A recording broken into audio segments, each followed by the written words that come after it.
சிறுபான்மை மக்களை காட்டு மிராண்டித்தனமாக கையாளுகிற ஒரு ஆட்சி இந்த பிஜேபி மோடி. இந்த நடிகர் விஜய், இந்த தமிழக வெத்துவிட்டு கழக தலைவர் இல்ல, இந்த விஜய் ஒருத்தன் யாரு புள்ளிக்கு யாரா இன்சியல் வைக்கிறது? எல்லாமே காப்பி அடிப்பா. சொந்த புத்தியே இல்ல உனக்கு. ஒரு சமூகத்தையே பழி வாங்கறதுக்கு துடிச்சுட்டு இருக்கான் பிஜேபி. மூணாவது நம்பர் ஆட்சிக்கு வந்து என்னென்ன பண்ணிட்டு இருக்காங்க, இதுல எல்லாம் போராடிட்டு இருக்கோம். இதுல வந்து குளிர் காயறதை விட பாடுஸ் விஜய் வேற தொழில் பண்ணி சம்பாரி. எப்படி வந்து ஒரு இஸ்லாமியர்களுடைய பள்ளிவாசல்ல போய் இந்துக்கள் எப்படி நியமிப்ப? எல்லா இஸ்லாமியனுடைய வக்பு வாரிய சொத்துக்களை எல்லாம் கொள்ளையடிச்சு அது RSS பிஜேபி கார ஆட்டையை போட்டுன்னு இஸ்லாமியர்களின் சொத்து இஸ்லாமியர்களுக்கு வக்பு வாரியத்தில் இஸ்லாமியர்கள் மட்டும்தான் நியமிக்கப்படுவார்கள். அதுல இந்து நாம் மூக்கு நுழைப்பன்னு பிஜேபி RSS சங்கி சொல்றாங்க. உனக்கு செருப்படி காத்திருக்குது. அந்த ஒருத்தன் வேலூர் இப்ராஹிம் ஒரு பரம்போப்பை ஒருத்தன், அவன் எங்க பார்த்தாலும் செருப்பத் நடிக்க.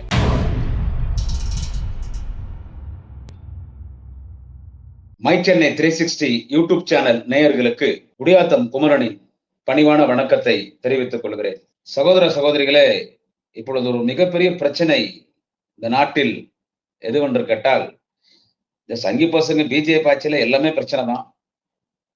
சிறுபான்மை மக்களுக்கு எதிரான ஒரு ஆட்சி, சிறுபான்மை மக்களை காட்டு மிராண்டித்தனமாக கையாளுகிற ஒரு ஆட்சி இந்த பிஜேபி மோடி பாஜக சங்கி அரசாங்கம். தொடர்ந்து சிறுபான்மை மக்களுக்கு, கிறிஸ்தவ மக்களுக்கு எதிராக ஒரு ஆட்சி நடத்துகிற மனிதர் தான் இந்த பிரதமர் மோடி அவர்களும், அவரை இயக்குகிற அமித்ஷா போன்றவர்களும் RSS பிஜேபி. ஆமா, அவனுக்கு ஒரு நான் ஏற்கனவே சொல்லிட்டேன் பலமுறை, RSS and BJP they are worst then terrorist. டெரரிஸ்டை விட வர்ஸ்ட் ஆனவங்க. இந்து மதம் சொல்லி இந்து மத மக்களையே பழி வாங்கக்கூடியவர்கள். RSS பிஜேபியினுடைய கொள்கை, அவருடைய சித்தாந்தம் என்னவென்று கேட்டால், இந்து மதம் பண்றாங்கல்ல, இந்து மதம்னா நம்ம எல்லாமே இந்து இல்ல. ஓசி, பிசி, எஸ்சி, எஸ்டி, எம்பிசி நம்மளெல்லாம் இந்து எடுத்துக்க மாட்டான். பிராமணர்கள் மட்டும்தான் இந்துக்கள். பிராமணர்களே பிராமின் கம்யூனிட்டியிலே அப்பர் கேஸ்ட் இருக்காங்க. பிராமின் கம்யூனிட்டியிலே பல பிரிவுகள். அதுல இந்த மாதவ பிராமின்ஸ் பிராமின் கம்யூனிட்டியிலே அப்பர் நம்பர் 1 இருக்கான். பிராமின் கம்யூனிட்டியிலே நம்பர் 1. இந்த சங்கராச்சாரியர் எல்லாம் இருக்காங்கல்ல, நம்பர் 1. அவன் தான் இந்த நாட்டை நான் தான் ஆட்சி செய்வேன், நான் சொல்ற மாதிரி நாடு கேட்கணும், அதுதான் சனாதனம். அவன் தான் பிஜேபி, அவன் தான் RSS. இப்ப இங்க எடப்பாடி பழனிசாமி திருடி புட்டு, கொலை பண்ணி புட்டு, ஊழல் பண்ணிட்டு அவனுக்கிட்ட சிக்கிறேன், அவனுங்களை இங்க கூட்டின்னு வந்து விட்டுக்கிறாரு. அதை நாங்க ஆட்சி காலி பண்ணிடுறோம்னு வச்சுக்காது. அந்த வேலையை நாளைய தமிழக மாண்புமிகு உதயநிதி ஸ்டாலின் பார்த்துக்குவார். இப்ப என்ன பிரச்சனைன்னு கேட்டீங்கன்னா, வக்பு வாரிய நிர்வாக பொறுப்பில் இந்துக்களை நியமிக்கலாம். இப்ப இதுதான் பிரச்சனை. வக்பு வாரிய பொறுப்பில இந்துக்களை நியமிக்கலாம். இது எவ்வளவு அயோக்கியத்தனமான விஷயம்ன்றதை மட்டும் நடுநிலையாளர்கள் சிந்தித்து பார்க்க வேண்டும். இது குறித்து நிறைய பேர் பேசிட்டு இருக்காங்க. சட்டமன்றத்திலையும் இதுக்கு எதிரான தீர்மானத்தை கொண்டு வந்திருக்கிறார் நம்முடைய தலைவர் தளபதி அவர்கள். இது அயோக்கியத்தனமானது, இதை வந்து ரத்து பண்ணணும். வக்பு வாரியம்னா இஸ்லாமியர்கள் தான். வக்பு வாரிய நிர்வாக பொறுப்பில இந்துக்களை நியமிக்கலாம் சட்டத்தை பாஸ் பண்ணிட்டான். சட்டத்தை பாஸ் பண்ணி அமலுக்கு வந்துருச்சு. இப்போ கேரளா பாத்தீங்கன்னா இந்த ரூல் எல்லாம் வந்து ப்ராசஸ் வந்துருச்சு. இது குறித்து இப்போ ஆர்குமெண்ட்ஸ் நடந்துட்டு இருக்கு கோர்ட்ல. 3 நீதிபதி கொண்ட பெஞ்ச், 3 நீதிபதிகளை கொண்ட பெஞ்ச் வந்து இப்ப இது வந்து காரசாரமா இந்த விவாதம் நடந்துட்டு இருக்குங்க. காரசாரமா இந்த விவாதம் போயிட்டு இருக்கு. இதே திராவிட முன்னேற்ற கழகத்தின் சார்பிலே மூத்த வழக்கறிஞர், நாடாளுமன்ற மாநிலங்களவை உறுப்பினர், மரியாதைக்குரிய வில்சன் அவர்கள் இது குறித்து வந்து அவரும் வந்து ஆர்கியூ பண்ணிட்டு இருக்காங்க. இது குறித்து வந்து வில்சன் அவர்கள் வந்து ஆர்கியூ பண்ணிட்டு இருக்காரு பார்லிமெண்ட்ல. அதே மாதிரி பாத்தீங்கன்னா திருவனந்தபுரம் உலாமாக்கால் அட்வொகேட் அசோக் சிங் சொல்லி அவர் ஆர்குமெண்ட் பண்ணிட்டு இருக்காங்க. இப்ப நம்ம திமுக சார்பில் கூட வழக்கு தொடர்ந்திருக்கும். வழக்கு தொடர்ந்து ஆர்குமெண்ட் நடந்துட்டு இருக்கு. இப்போ ஒரு அதாவது என்னன்னு கேட்டீங்கன்னா, இப்போ ஒரு 4 நாளைக்கு முன்னாலே 3 நாளைக்கு முன்னாடி 4 நாளைக்கு முன்னாலே என்னவோ இந்த நடிகர் விஜய், இந்த தமிழக வெத்துவிட்டு கழக தலைவர் இல்ல, இந்த விஜய்னு ஒருத்தன், அவங்க ஒரு கட்சி சார்பா அவங்க ஒரு வழக்கு ஒண்ணு பதிவு பண்ணாங்க. அவங்க வழக்கு பதிவு பண்ணாங்கல்ல, அவங்க வழக்கு ஒண்ணு பதிவு பண்ண பிறகு இப்போ நடந்துட்டு இருக்க ஆர்குமெண்ட்ஸ் வந்துட்டு நான் நியமிச்ச வக்கீல்லாம் ஆர்குமெண்ட் பண்றாங்க. இந்த விஜய். அதாவது என்னன்னு கேட்டீங்கன்னா, அவருடைய சோசியல் மீடியா பக்கத்துல விஜய் போட்டிருக்குது, விஜயின் பொய்யும் உண்மையும் சொல்லி இன்னைக்கு சோசியல் மீடியால போகுது. அதுல விஜய் சொல்றது என்னன்னு கேட்டா, டிவிகே விஜய், தமிழக வெத்துவெட்டு கழக வெத்துவெட்டு பையன் விஜய். அந்த டிவிகே விஜய்னு ட்விட்டர் பக்கத்துல பதிவு செய்திருக்கிற அதை படிக்கிற பாருங்க. என்னன்னு கேட்டா, பாசிச அணுகுமுறைக்கு எதிராக நாம் தொடங்கிய சட்ட போராட்டத்தில் நமக்கு துணையாக இருந்து இந்த உத்தரவை பெற்றுத்தந்த மூத்த வழக்கறிஞர் மதிப்புக்குரிய திரு அபிஷேக் சிங்வி அவர்களும் அவருடைய வழக்கறிஞர் குழுவினருக்கும் எனது நெஞ்சார்ந்த நன்றியை தெரிவித்துக் கொள்கிறேன். We thank our senior counsel Dr. A.M. Singhvi for arguing on behalf of our party தமிழக வெற்றி கழகம் for 2 days successfully against the unconstitutional fascist measures of the union government. Senior Advocate Kapil Sibil will represent Jamaat Ulama High Hind President Maulana Arshad Madani. Abhishek Manu Singhil along with Advocate Zulfikar Al-PS will appear for Samstha Kerala Jamiatul Ulama. Nizam Pasha is slated to argue for AMIM President and Lok Sabha MP Asudin Owasis, who was among the first to challenge the amendment law. இது பக்கத்துடைய பதிவு. இது என்ன சொல்லுதுன்னா, இந்த argument எல்லாம் எங்கனாலதான் நாங்க தொடங்கின வழக்கு வெற்றிகரமா இது போயிட்டு இருக்கு, இது வெற்றிகரமா போயிட்டு இருக்கு அப்படின்னு சொல்லி, அதாவது இந்த ஆஷு சிங் இருக்காருல்ல, இதை ஆர்கியூ பண்ணிட்டு இருக்காருல்ல, இந்த வழக்கு தொடர்பாக ஆர்கியூ பண்ணி அவர் தான் ஆர்கியூ பண்ணிட்டு இருக்காரு. இந்த ஆஷு சிங் அவர் தான் ஆர்கியூ பண்ணிட்டு இருக்காரு. அவர் யாருன்னு கேட்டீங்கன்னா, திருவனந்தபுரம் உலாமாக்கல் சபானுடைய அட்வொகேட். இந்த ஆஷு சிங் என்று சொல்லக்கூடிய ஒரு திருவனந்தபுரம் உலாமாக்காலுடைய அட்வொகேட் அவர் தான். இந்த திருவனந்தபுரம் உலாமாக்களோட அட்வொகேட் இந்த ஆஷு சிங் இருக்கார்ல, அவரு என்னுடைய அட்வொகேட், நான் சொல்லி என்னுடைய கட்சி சார்பா இருக்கிற அட்வொகேட் அவருக்கு நான் சொல்லிதான் வாதம் பண்றான்னு எவ்வளவு போய் சொல்றான் பாருங்க விஜய், எவ்வளவு போய் சொல்றான் பாருங்க. ஆர்குமெண்ட் அது திருவனந்தபுரத்துடைய உலாமாக்காலுடைய சபா. ஏன்னா இப்ப ஹைலி எஃபெக்ட் ஆகுறது யாருன்னு கேட்டா கேரளானுடைய வக்பு வாரியம் தான். ஏன்னா அவங்க இன்னும் வக்பு வாரியனுடைய நிர்வாகிகளை நியமிக்கல. இப்ப அவங்க நியமிக்கணும்னா இப்ப இந்த புது சட்டத்தை பாஸ் பண்ணிட்டான். இந்த வக்பு வாரிய நிர்வாக பொறுப்புல இந்துக்களை நியமிக்கலான்னு ஒரு சட்டத்தை பாஸ் பண்ணிட்டான். இப்போ அவங்க இந்த சட்டம் இருந்துச்சுன்னா அவங்க நியமிக்கும் போது இந்துக்களை சேர்த்து வக்பு வாரியத்துல நியமிக்கணும். அது சாத்தியபூர்வமா வருமா? நாடு எவ்வளவு பெரிய கலவரமா வெடிக்கும். பாபர் மசூதி பிரச்சனையில வட மாநிலத்துல எவ்வளவு பெரிய பிரச்சனை ஆச்சு, அதை விட பெரிய பிரச்சனையாகும். எப்படி விடுறான் பாருங்க சண்டை பிஜேபி சங்கிக்காரங்க. சோ இது எப்படின்னு கேட்டீங்கன்னா, இது எவ்வளவு பெரிய பிரச்சனை. இதுல அந்த விஜய் நடிகர் இதுல வரட்டும், எல்லாரும் கூட சேர்ந்து போராட்டம். ஆனா இதுல எப்படி அரசியல் பண்றான் பாருங்க, பொறுக்கி போய். அவனுக்கு இதெல்லாம் யார் சொல்லி தராங்கன்னு தெரியல. அவன் வெளியவே வரது இல்லைங்க, அவன் வெளியவே வரதில்ல. ஒர்க் இன் ஹோம் பாலிடிக்ஸ் நடிகர் விஜய், இது ஒர்க் இன் ஹோம் பாலிடிக்ஸ். நான் நேத்து கூட பேசும்போது சொன்னேன், அவன் பாலிடிக்ஸ் எப்படின்னு கேட்டா ஒர்க் இன் ஹோம் பாலிடிக்ஸ். எப்போ கொரோனான்னு வந்துச்சோ நம்ம வெளியே போக முடியல. அப்ப ஐடி கம்பெனி எல்லாம் போய் யாராலையும் போய் கம்பெனில போய் வேலை செய்ய முடியாத போது அவங்க வீட்டுல இருந்தே ஒரு டேப் சிஸ்டம் வச்சுன்னு வைஃபை கனெக்ஷன் மூலியமா மொபைல் டேட்டா மூலியமா அவங்க ஆபீஸ்ல உட்காந்து என்ன வேலை பார்த்தாங்களோ அவங்க சிஸ்டத்துல உட்காந்து வீட்டுல இருந்தே வேலை பார்த்தாங்க. வெளிநாடு கம்பெனிகள்ல வீட்டுல இருந்தே வேலை பார்ப்பாங்க. அவங்கள மாசம்னா சம்பளம் வந்துடும். That is called as work in home. இப்போ எல்லாமே ஒர்க் இன் ஹோம் ஆகி போச்சு. ஏன்னா ஒரு கம்பெனி வைக்கணும், கோடிக்கணக்கில் முதலீட்டு போட்டு பில்டிங் கட்டணும், நிறைய பிரச்சனை. வேலைக்கு சேர்ந்தியா, ஓகே ரைட், உங்ககிட்ட சிஸ்டம் இருக்கா, அப்போ வீட்டுல போய் ஒர்க் இன் ஹோம் பார்த்து சம்பளம் வந்துடும். அந்த மாதிரி இந்த உலகத்திலே ஒர்க் இன் ஹோம் பாலிடிக்ஸ் பண்ற ஒரு ஆள் யாருன்னு கேட்டா இவன் நடிகர் விஜய் தான். யாரு புள்ளிக்கு யாரா இன்ஷியல் வைக்கிறது? உனக்கு 2 பசங்கிறாங்க, அது உன் இன்ஷியல். உனக்கு 2 பசங்க, ஒரு பொண்ணு ஒரு பையன்.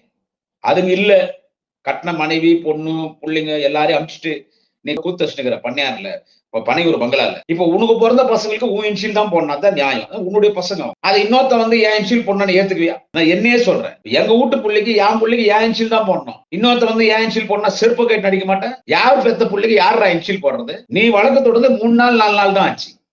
இது வழக்கு அப்போது நடந்துட்டு இருக்கு. எப்போ இவன் முதல்ல இந்த பிஜேபி சங்கி கவர்மெண்ட் வக்பு வாரிய நிர்வாக பொறுப்புக்கு இந்துக்களை நியமிக்கலான்னு சட்டத்தை பாஸ் பண்ணணும். அன்னையில இருந்து பிரச்சனை நடந்துட்டு இருக்கு.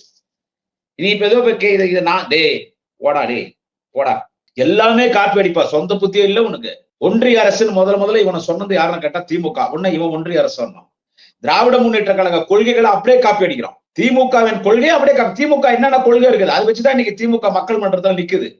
சோ நம்மளும் நிக்கணும்னா திமுக ஃபாலோ பண்ணலாம், நம்மளும் அரசியல் நிக்கணும்னா திமுக ஃபாலோ பண்ணலான்னு திமுக அதெல்லாம் அப்படியே காப்பி அடிக்கிறோம். அப்படியே திமுக எல்லாமே காப்பி அடிக்கிறோம். எங்களுக்கு மும்மொழி கொள்கை வேணாம், இருமொழி கொள்கை தான் வேணும், நாங்க என்ன பேசுறோமோ அதை இவனும் பேசுறோம். டீலிமிட்டேஷன்ல நாங்க என்ன சொல்றோம், தொகுதி வரம்பு சட்டத்தில் நாங்க என்ன சொல்றோமோ அது அப்படியே காப்பி, அதை அப்படியே சொல்றோம்.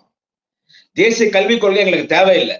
நீ தேசிய கல்விக் கொள்கையை ஏத்துக்கினாதான் உனக்கு அந்த 2250 கோடி கொடுப்பேன்னு அந்த மந்திரி ஒருத்தன் பார்லிமெண்ட்ல பேசுறான். அதை நாங்க கண்டிச்சு என்ன அறிக்கை விட்டோமோ அந்த அறிக்கை அப்படியே காப்பி அடிக்கிறோம். விஜய் மும்மொழி கொள்கை எங்களுக்கு தேவையில்லை, இருமொழி கொள்கை போறோம், அதை அப்படியே காப்பி அடிக்கிறோம். சோ திமுக அறிக்கைகள், திமுக அறிக்கைகள், திமுக தலைவர் தளபதி, நாளைய தமிழக மன்னன் உதயநிதி ஸ்டாலின், திமுகவின் தலைவர்கள் என்ன பேசுறார்களோ அதை அப்படியே இவன் அறிக்கை தயாரிச்சு கொடுக்குறான். சோ இவனுக்குன்னு சொந்த புத்தி இல்ல. உன் இன்ச்சில நீ போட்டுக்கோ, இன்னொரு இன்ச்சில் நீயா போட்டுக்கிற.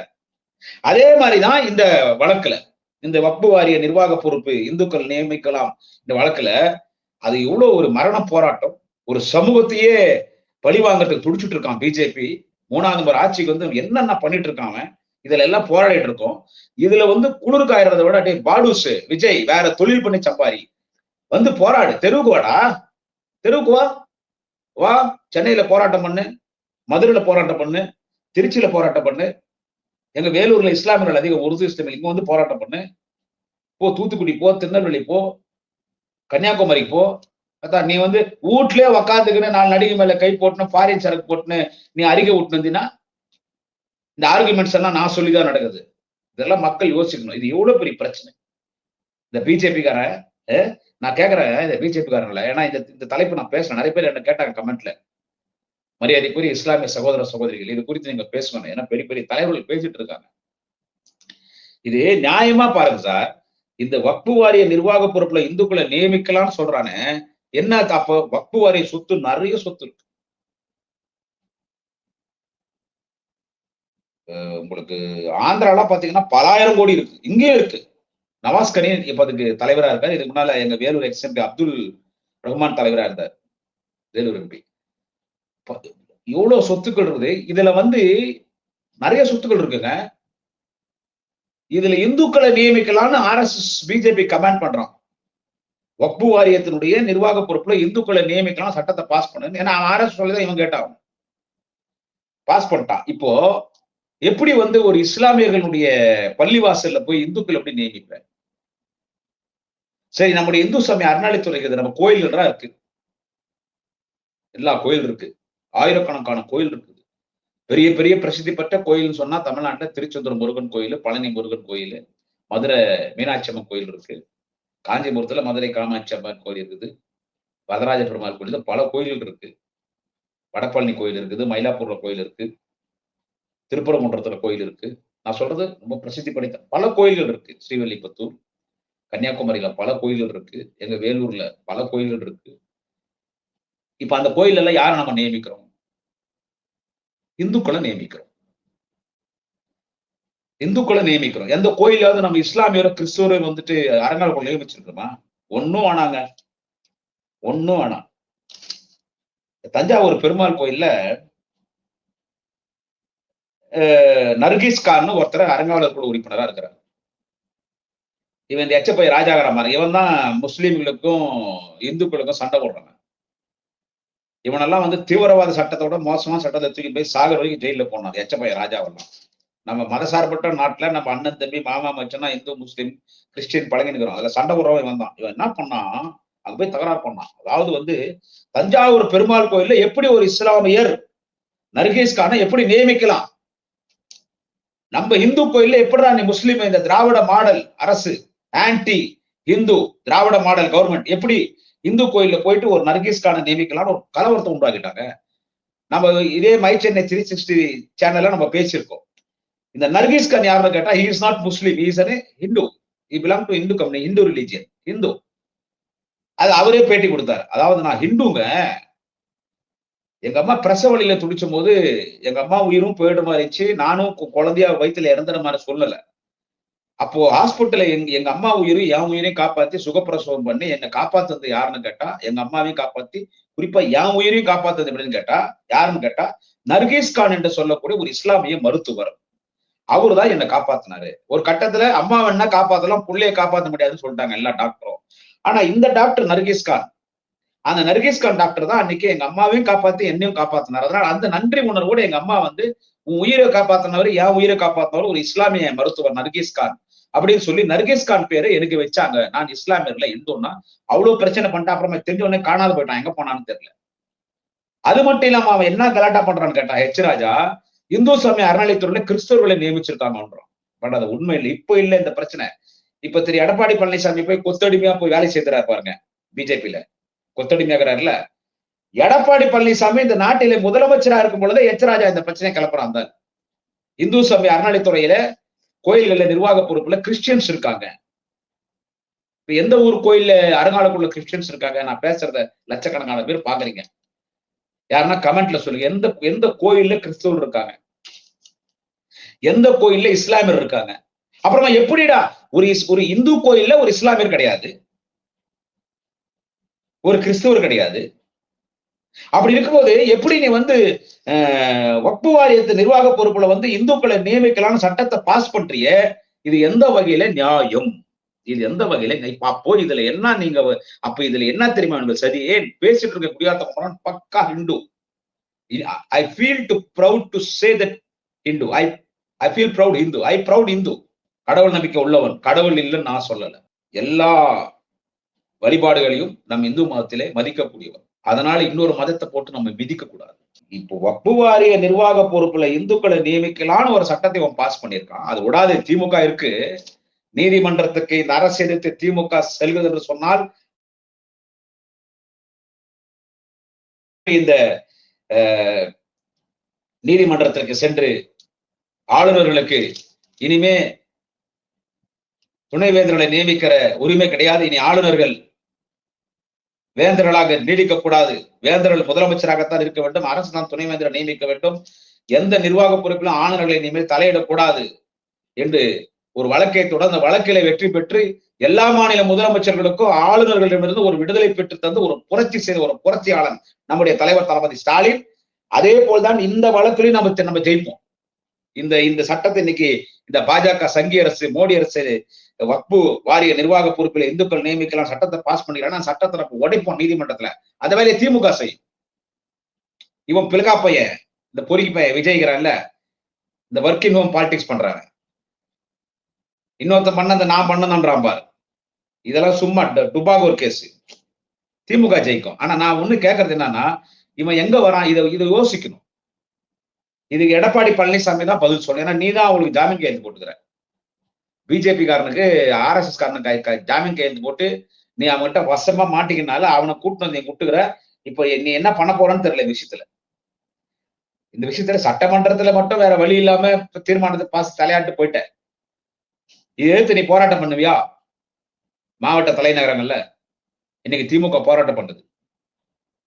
இன்னைக்கு திமுக போராட்டம் பண்ணி எதிர்த்து நீ போராட்டம் பண்ணுவியா சொல்லு. இப்போ இவன் சங்கி பிஜேபி RSS காரனுங்க வக்பு வாரிய நிர்வாகத்துல இந்துக்கள் நியமிச்சா இவன் என்ன பண்ணுவான் தெரியுமா? என்ன பண்ணுவான் தெரியுமா? எவ்வளவோ சொத்துக்குது வக்பு வாரியத்துக்கு. இந்து சமய அறநிலையத்துறைக்கு எப்படி சொத்து இருக்குதோ அந்த மாதிரி வக்பு வாரியத்துக்கு எவ்வளவோ சொத்து இருக்கு. இது இவனுக்கு என்ன பண்ணுவானுங்க, அந்த சொத்தெல்லாம் புடுங்கி இது வக்பு வாரியத்துக்கு இல்ல, இதை புறம்போக்கு இடம் சும்மா சொல்லுவாங்க. புறம்போக்கு பசங்க RSS பிஜேபி காரங்க அவனால உள்ள வருவானுங்க. வந்துட்டு இது வந்து வக்பு வாரியம்னா இது வக்பு வாரியத்துக்கு இல்ல, இது வந்து கவர்மெண்ட் பப்ளிக் ப்ராப்பர்ட்டின்னு அந்த இடத்துல என்ன பண்ணுவானுங்க, நானே சொல்றேன் அந்த இடத்துல என்ன பண்ணுவானுங்க, ஒரு ஸ்கூலோ ஒரு காலேஜோ ஒரு ஹாஸ்பிட்டலோ கட்ட மாட்டானுங்க. அப்படி கட்டினா கூட வக்பு வாரிய இடத்துல ஒரு ஸ்கூலோ ஒரு காலேஜோ ஹாஸ்பிட்டலோ நமக்கு இஸ்லாமியர்கள் கொடுத்துருக்காங்க அப்படின்னு சொல்லலாம். அந்த இடத்துல கோயில் கட்டுவான், வேணும்னு கட்டுவான். சார் இப்ப இந்துக்களுக்கு வந்து வக்பு வாரியத்துல வந்து நியமிக்கலாம்னு ஒரு சட்டத்தை பாஸ் பண்ணிக்கிறான் இல்ல சார் சங்கி பிஜேபி கவர்மெண்ட், மோடி கவர்மெண்ட் என்ன சொல்றது? அப்படி நியமிக்கும் போது இவன் நியமிச்சு இந்த சட்டத்தை பாஸ் ஆகி நடைமுறையில் இருக்கு. இது தொடர்ந்தால் இவன் இந்துக்களை எல்லாம் நியமிச்சுட்டாரு. இந்துக்கள்னா என்ன ஒண்ணு கிடையாது, என்ன ஒண்ணு நியமிக்க மாட்டான். அந்த RSS வெறி பிடிச்சவ, அந்த பிராமண புத்தி ஆரிய புத்தி இருக்கான்ல RSS பிஜேபியில, அவனை கொண்டு வந்து நியமிப்பான். குறிப்பா RSS நியமிச்சுட்டு இந்த இடம் ஒரு 20 ஏக்கரா, இந்த 20 ஏக்கரா வந்து அந்த காலத்துல ஆக்கிரமிச்சிட்டாங்க. இது வந்து வக்பு வாரியத்துக்கு சொந்தம் கிடையாது, இது வந்து public property, so it belongs to government. This property is not வக்பு வாரியம். வக்பு வாரியத்துக்கு இந்த ப்ராப்பர்ட்டி கிடையாது, இது கவர்மெண்ட் கைப்பற்றணும். கவர்மெண்ட் கைப்பற்றி என்ன பண்ணுவான், என்ன சொல்றது, அப்புறமா அந்த இடத்துல எதனா ஒரு ட்ரஸ்ட்டுக்கு நாங்க கொடுத்துடுறோம். என்ன நடக்கும்னு சொல்றேன்னு கேளுங்க.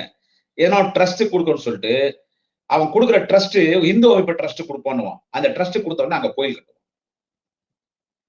இஸ்லாமியர்கள் பள்ளிவாசலுக்கு சொந்தமான சொத்துக்களை அபகரித்து விட்டு அந்த இடத்துல இந்துக்கள் கோயில் கட்டிடுவான். கட்டிட்டு சண்டை விடுவான். முஸ்லீம் இந்துக்கு சண்டை விட்டு அதுல குளிர்காய்வான். அப்ப இந்து முஸ்லீம் சண்டை விடும் போது அப்ப இவன் போயிட்டு இந்து ராஜ்யம் நிற்பான். இவன் தனி மெஜாரிட்டியில் ஆட்சி அமைச்சிருந்தா இதை இந்து ராஜ்யமா மாத்திருப்பான் நம்ம இந்தியாவை. அதுதான் மிகுந்த மரியாதைக்குரிய கழக துணை பொதுச் செயலாளர் நீலகிரி நாடாளுமன்ற உறுப்பினர் ஆனால் ராசா அவர்கள் சொன்னார்.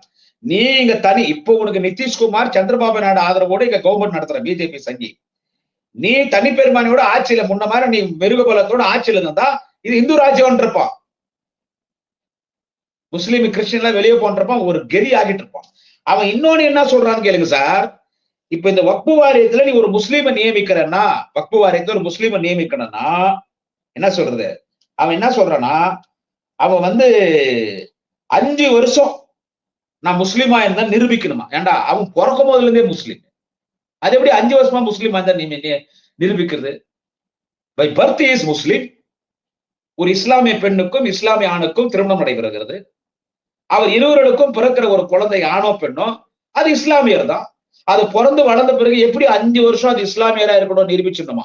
நான் 5 வருஷம் இஸ்லாமியரா வாழ்ந்தேன், அப்படி 5 வருடங்கள் நான் இஸ்லாமியராக வாழ்ந்தேன் என்று நிரூபித்தால்தான் அவர்கள் வக்பு வாரியத்தில் பொறுப்பு வர முடியும். எவ்வளவு அயோக்கித்தனமா இருக்குதுங்க,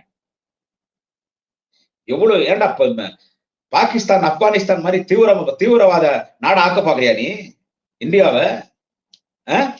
சொல்றான் சார் 5 வருஷம் இஸ்லாமியரை நிரூபிக்கிறோம், அப்பதான் நீ உள்ள வர முடியும்ன்றான். இது என்ன பைத்தியக்காரத்தனமா இல்ல? அவன் பிறக்கும் போதே இஸ்லாமியரா பிறந்தான், அது எப்படி அப்புறமா எப்படி அவன் திடீர் இஸ்லாமிய நிரூபிக்கிறது? நாங்க பெண்களுக்கு முக்கியத்துவம் கொடுக்கிறோம், ஆனா பாத்தியா இஸ்லாமியர்கள் வேணான்றாங்க, பெண்கள் அடிமையா எவ்வளவு வச்சிருக்காங்க பாருங்க. குறுக்கு சால் ஒட்டி கேப் மாதிரி முள்ள மாதிரி பாலிடிக்ஸ் பண்றதுக்கு இவன் இதை சொல்றான். எவ்வளவு தப்புது. சோ இஸ்லாமியர்கள் சொத்தை களவாட வேண்டும். இஸ்லாமியர்கள் சொத்தை களவாடி இந்த நாட்டிலே மத கலவரத்தை தூண்டி எல்லா இஸ்லாமியனுடைய வக்பு வாரிய சொத்துக்களை எல்லாம் கொள்ளையடிச்சு அது RSS பிஜேபி கார ஆட்டையை போட்டுன்னு அந்த இடத்துல கோயில் ஸ்ரீராமஜி ராமருக்கு கோயில் கட்ட ராமரே இன்னைக்கு இந்த மண்ணில் தோன்றனா கூட உங்களை அம்பு விட்டு சாகடிப்பாரு பிஜேபி RSS காரன. அதனாலதான் அயோத்தியால உங்களை தோக்கடிச்சாரு ராமர் நல்லவர். தசரத மகாராஜனுடைய மகனாக பிறந்த ராமர், அவர் ஒரு அவதாரம். தசாவதாரத்திலே ராமர் ஒரு அவதாரம். வனவாசத்துக்கு போனாரு, ராமனை கடத்தின்னு போனா, இலங்கைக்கு பால் அமைச்சாரு, சீதையை மீட்டு கொண்டு வந்தாரு. இத்தனை நாட்கள் ராவணன் கட்டுப்பாடு. ஆனா ராவணனுடைய ஒரே ஒரு கை கூட படல சீதா மேல. ஏன்னா அவன் தமிழன். அவன் தமிழன். ஒரு பெண்ணின் விருப்பம் இல்லாம ஒரு பெண்ணை நான் தொடமாட்டேன்னு ஒரு கை படல சீதா மேல. அவர் சீதா தேவி மீது ராவனுடைய நிழல் கூட படல. ஆனா மக்கள் சந்தேகப்படுவான் இல்ல, இத்தனை நாள் ராவணன் கிட்ட இருந்தா சீதா எதுவும் நடந்திருக்காதான்னு மக்கள் சந்தேகத்தை போக்குறதுக்குன்னு தீ குளிக்க சொன்னார். நான் பத்தினி நிரூபின்னு சொல்லி அந்த அம்மா தீ குளிச்சா. தீ குளிச்சு வெளியே வந்த பிறகு நான் என்னை தனியா காட்டுல வாழ்றேன்னா காட்டுல போனாங்க, லவகுஷா போறதாங்க, அந்த கதையெல்லாம் உங்களுக்கு தெரியும். சோ அந்த ராமர் நல்லவர். ராமர் பேரை சொல்லி 420 840 வேலை பண்ற சிங்கி பசங்களா ராமர் தோன்றாருன்னு வச்சுக்கோ, கோயில சிலையாக ராமர் வந்தாருன்னா அம்பு விட்டே உங்களை எல்லாம் காலி பண்ணுவார் பிஜேபி RSS காரன். இது எவ்வளவு ஒரு தவறான சட்டம். இஸ்லாமியர்களை எப்படிலாம் பழி வாங்குறான். திமுகன்னு ஒன்று ஒரு கட்சி இருக்குடா, இவன் கூட பரதேசி பொறிப்பையன் இவன் விஜய். இவனுக்கு அவன் யாரோ ஆர்கியூ பண்றாங்க, யாரோ கஷ்டப்படுறாங்க. வில்சன் அங்க போராடுறார். அண்ணன் வில்சன் ஒரு ராசிக்காரர், அவர் தொட்டதெல்லாம் தொடங்கும். கலைஞருக்கு இடம் வேணும்னு போராடினார், கலைஞருக்கு இடம் வாங்கி கொடுத்தாரு. சோ இதுல நம்ம ஜெயிக்கிறோம். இங்க இஸ்லாமிய உரிமையை நம்ம மீட்டு தரோம்னு வச்சுக்கோங்க. இஸ்லாமிய உரிமைகளை நம்ம மீட்டு தரப்போறோம். இது திமுக அன்னைக்கு இந்திய குடியுரிமை சட்டத்தை கொண்டு வந்தான் இதே பிஜேபி சங்கி பசங்க. நீ ஆதாரம் இல்லாதவன் இஸ்லாமியர்களை இந்த நாட்டில இருந்து வெளியேற்றணும்ன்றதுனால அது உங்களுக்கு இல்ல, அவங்களுக்கு எல்லாருக்கும் தான் கொண்டு வரணும். இஸ்லாமியர்களுக்கு எதிராக கொண்டு வந்த இந்திய குடியுரிமை சட்டம் அது எவ்வளவு பெரிய பிரச்சனை நடந்தது. தளபதி தான் அகில இந்தியா லெவல்ல அதை போராடினார். அதுக்காக கடவுள்னு ஒருத்தங்க அப்பதான் கொரோனா வந்துச்சு.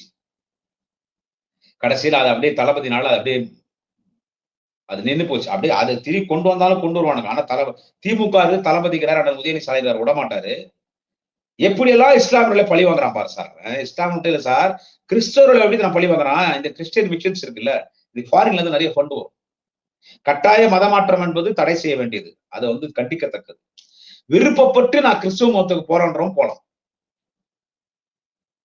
அந்த கிறிஸ்துவ மதத்துக்கு அங்க போகும்போது மத போதர்கள் வந்துட்டு அங்கங்க ஜெப வீடு வச்சிருப்பாங்க. புராட்டஸ்டன்ட் அவங்களுக்கு சர்ச் இருக்கு. காலகாலமா 100 ஆண்டுகளா இங்கிலீஷ்காரங்க வந்து புராட்டஸ்டன்ட்ஸ்க்கு சர்ச் இருக்கு. ரோமன் கேத்தலிக்கு 300 வருஷம், 400 வருஷம், 1000 சர்ச் எல்லாம் இருக்கு.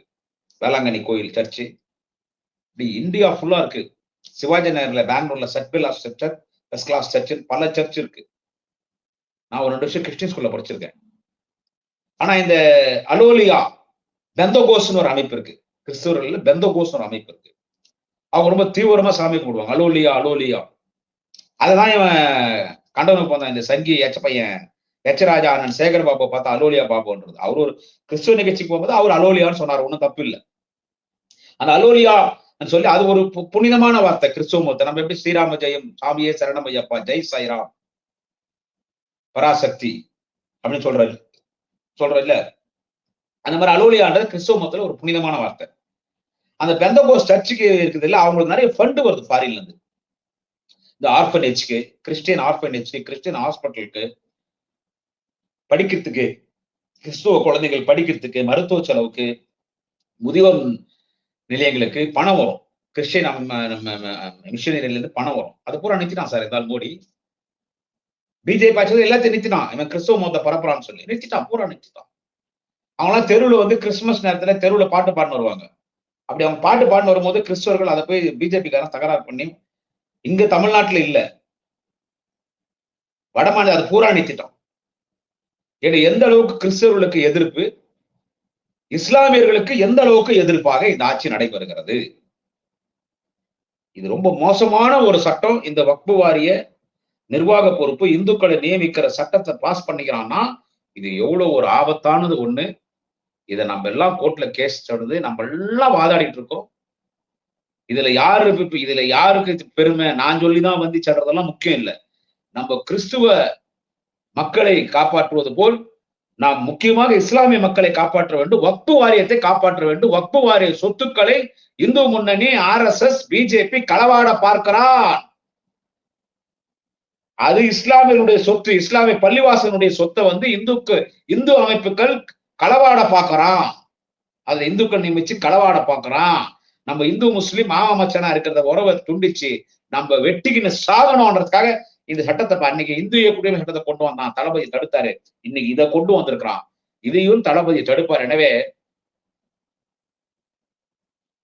இஸ்லாமியர்கள் உனக்கு எதிரி, என்ன சொல்றது, இஸ்லாமியர்கள் உனக்கு எதிரி. ஆனா அவங்க நம்மள எதிரியா நினைக்கல. இஸ்லாமியர்கள் நம்மள எதிரியா நினைக்கல. அவங்க நம்மள அண்ணன் தம்பியா, மாமா மச்சானா பாக்குறாங்க, சகோதர சகோதரியா பாக்குறாங்க. நாங்க அவங்கள அப்படி பாக்குறோம். ஆனா எங்களை நீ பிரிக்கு பாக்குற பிஜேபி சங்கி.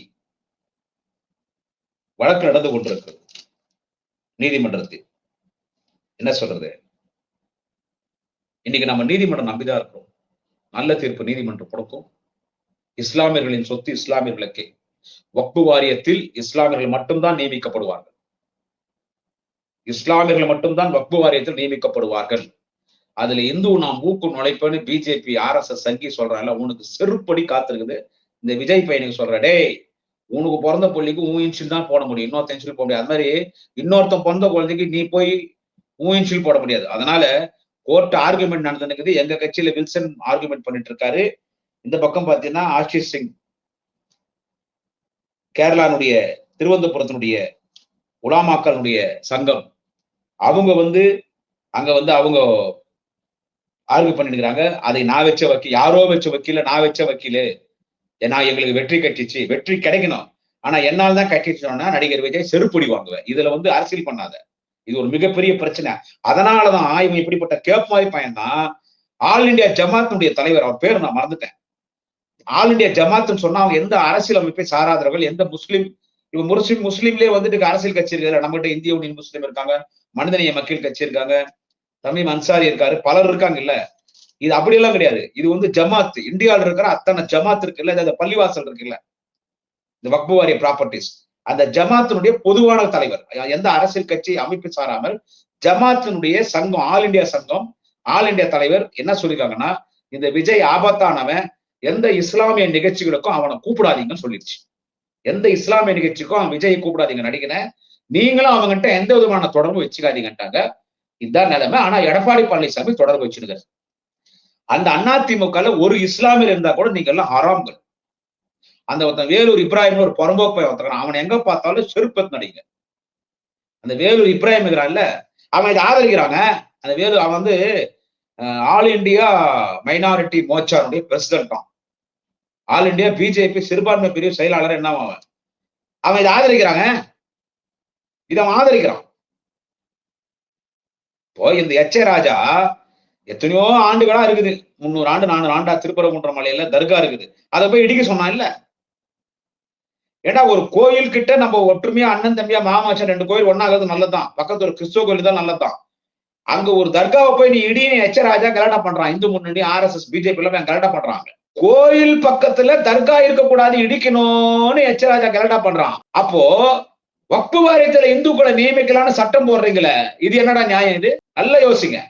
வக்பு வாரியத்துல இந்துக்களை வந்துட்டு நியமிக்கணும்னு சொல்றேன், நாங்க வேணான்றோம், சட்டம் பாஸ் பண்ணிட்டேன். வக்பு வாரியத்துல இந்துக்களை நியமிக்கணும்னு சொல்ற பிஜேபி சங்கி பசங்க திருப்பரங்குன்றத்துல கோயில் கிட்ட, கோயில்களுக்கு சம்பந்தம் இல்லை, அந்த மலையில கீழே தர்கா, அதை இடிக்கணும்ன்ற. உனக்கு ஒரு நியாயம் நமக்கு ஒரு நியாயமா? இது ஒண்ணு இந்தியா வந்து இது ஒரு இந்துக்களுக்கு மட்டும் சொந்தமான மண் கிடையாது. இது இந்துக்களுக்கு எந்த அளவுக்கு உரிமை இருக்குதோ அந்த அளவுக்கு இஸ்லாமியர்களுக்கும் உரிமை இருக்குது, அந்த அளவுக்கு கிறிஸ்தவர்களுக்கும் உரிமை இருக்கிறது. இது இந்து ராஜ்யம், இந்து நாடு மட்டும் கிடையாது. இந்துக்களுடைய தலைமை நாடு இந்தியா ஒத்துக்கிற, ஆனால் இங்க இஸ்லாமியர்களும் இருக்கிறார்கள், கிறிஸ்தவர்களும் இருக்கிறார்கள். இது மதசார்பற்ற நாடு. அதனால பிஜேபியில போய்கிறான் பாரு இஸ்லாமியர், அந்த வேலு இப்ராஹிம் சொன்ன பாரு, அந்த பொறம்போக் பையன், அவன்லாம் இதை ஆதரிக்கிறாங்க. இந்த வக்பு வாரியத்துல இந்துக்கள் நியமிக்கிறது அவெல்லாம் அதெல்லாம் ஆதரிக்கிறான். அவனெல்லாம் வந்துட்டு பள்ளிவாசல் உள்ள தயவுசெய்து விட்டுறாதீங்க. அதே மாதிரி இந்த எடப்பாடி பழனிசாமி கட்சியில ஏடிஎம்கேல ஒரு இஸ்லாமியர் இருந்தா கூட நீங்க எல்லாம் அறாம்கள், நீங்க எல்லாம் கருப்பாடு இஸ்லாம் சமுதாயத்துக்கு. நீ என் கட்சிக்கு வான் கூப்பிடல, எங்கன்னா போ. இஸ்லாம் சமுதாயத்தின் இனத்தை அழிக்க பார்க்கிறான் பிஜேபி RSS. நம் தொப்பில் கொடி உறவுகள் இஸ்லாம் சமுதாயத்தை அழிக்க பார்க்கிறான் பிஜேபி RSS. அதுக்கு துணை போகிறார் தமிழ்நாட்டில் எடப்பாடி பழனிசாமி. மக்களே, நல்ல ஒரே ஆளுமே 145 கட்சி பெண்கள் பாஜக பெண்கள் கம்ப்ளைண்ட் கொடுத்திருக்காங்க. கேசவ விநாயகம் அந்த ஆளு RSS காரன் ஒருத்தர் 142 பேர் வந்து கம்ப்ளைண்ட் கொடுத்தாங்க. இவங்க பேசுறாங்க பேச்சு. அப்புறம் ஒருத்தன் வந்து பூஜை ரூம்ல உட்காந்துட்டு என்னமோ பண்ணிட்டு இருந்தானே. இந்த கும்பல்லாம் பாலியல் சுரண்டலை பத்தி பேசலாமா? இந்தியா முழுதும் பாலியல் சுரண்டலை பக்காவா பண்ணிட்டு இருக்கிற கேடுகட்ட ஒரு கட்சி இந்த கும்பல்.